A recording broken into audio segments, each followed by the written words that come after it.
Benvenuti a un nuovo episodio di Speed Time Talks. E questa volta, Giorgia, ho portato la tua auto preferita. E tu cosa mi hai portato? Io ho portato due orologi davvero speciali di cui poi vi parlerò. Ma questa non è una G normale, è la nuova G elettrica. Farà tanto rumore, tanto scalpore, forse sarà anche criticata, ma un po' ci piace, specie in questo momento dove l'elettrico è oggetto di grande discussione. Veniamo ai dati tecnici. 3.090 kg, sì, è molto pesante, ma comunque la G63 già sfiora i 2.600 kg, quindi era normale un incremento nell'elettrico. Adesso vi parlo però di dati tecnici e di quello che i motori elettrici consentono di fare nella modalità fuoristrada. Iniziamo però dalla dimensione estetica. Questa è la versione Edition One con questo splendido colore Manufacture South Sea Blue Magno, davvero bello. A livello estetico la vettura non cambia rispetto a una G tradizionale e questa è un'ottima notizia.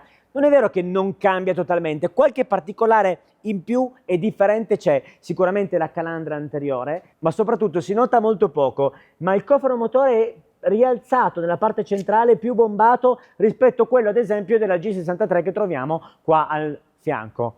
Davvero una questione di pochi centimetri, si vede poco, ma è stato creato per migliorare quella che è l'efficienza aerodinamica e i flussi aerodinamici. Così come nella versione restyling della nuova G, anche questa G elettrica riprende queste coperture, soprattutto queste aperture nel passaruota, tutto è volto per ridurre i flussi aerodinamici e migliorare l'insonorizzazione dell'abitacolo. A livello estetico venite come ancora al posteriore. In alternativa la ruota di scorta è sempre disponibile, ma in questa versione in realtà di serie non c'è.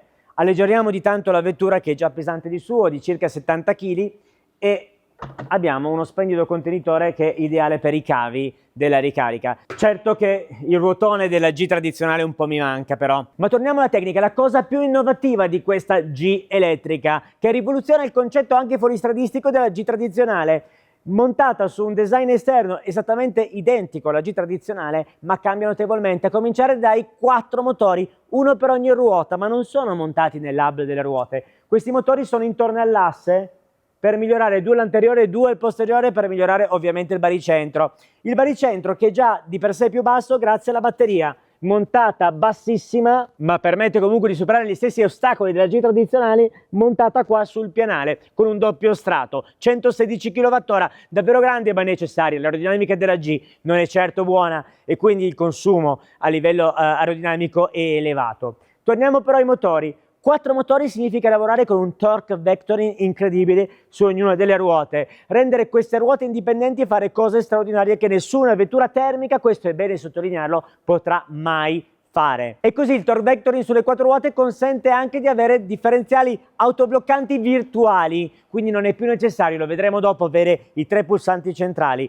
ma si ha lo stesso il tema del blocco. Così come il low range è anche possibile anche grazie al cambio a doppia velocità. E così grande peso è più che bilanciato dalla tecnologia dei 4 motori che nel termico non sarebbe possibile e consente cose in fuoristrada davvero uniche, a cominciare dalla capacità di guado, 85 cm contro i 70 della G tradizionale, ben più 15 cm in termini di capacità di guado. Ma non solo, consente il famoso G-steering e il G-turn che vedremo, soprattutto il secondo, proprio grazie a questa tecnologia del torque vectoring e ai differenziali autobloccanti virtuali. Torniamo alla dinamica delle sospensioni, ammortizzatori adattivi, sospensioni indipendenti all'anteriore, e questo è molto importante per consentire quel comfort, quella dinamica di guida anche su strada che abbiamo già visto nella versione restyling, nella versione precedente della G tradizionale. Assale rigido al posteriore come deve essere un vero fuoristrada, con il telaio che è tradizionalmente simile, uguale in tutto per tutto a quello che è la G tradizionale. Cambia però l'assale rigido al posteriore perché è stato profondamente modificato per consentire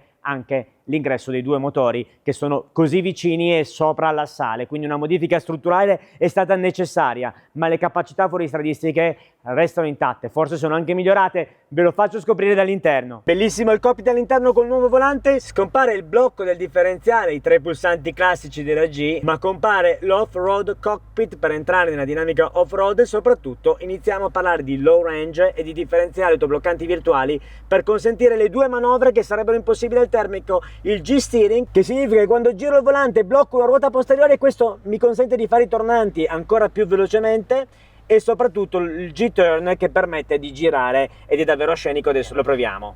Per prima cosa muoviamoci in modalità rock, ESP non disponibile perché si è disinserito. Adesso mi muovo in N, attivo le low range e attivo il programma G-Turn. Vado in posizione D, adesso la vettura gira. Com'è, Giorgia? Wow!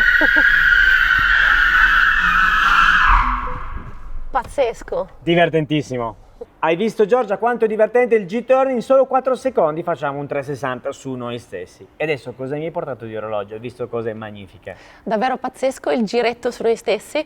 Io per una grande vettura così ho portato 2 orologi che reputo meravigliosi. Ho pensato innanzitutto a un abbinamento di colori. Sono andata sul blu, che è un colore che negli orologi tira molto oggi, è molto di moda ed è molto ambito dai collezionisti.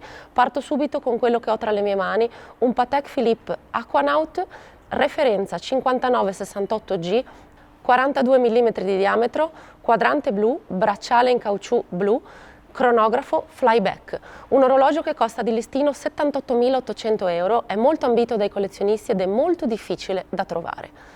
Poi ho portato un Audemars Piguet Royal Oak Offshore 44 mm di orologio, ma leggerissimo perché in titanio. Questo orologio ha un prezzo di listino di 44.000 euro, quindi 2 cronografi, vediamo chi sarà il vincitore. E il vincitore è... Ma no dai, prima facciamoci un altro giretto su noi stessi. Bene. E intanto vi rivelo il vincitore, il Patek Philippe Aquanaut.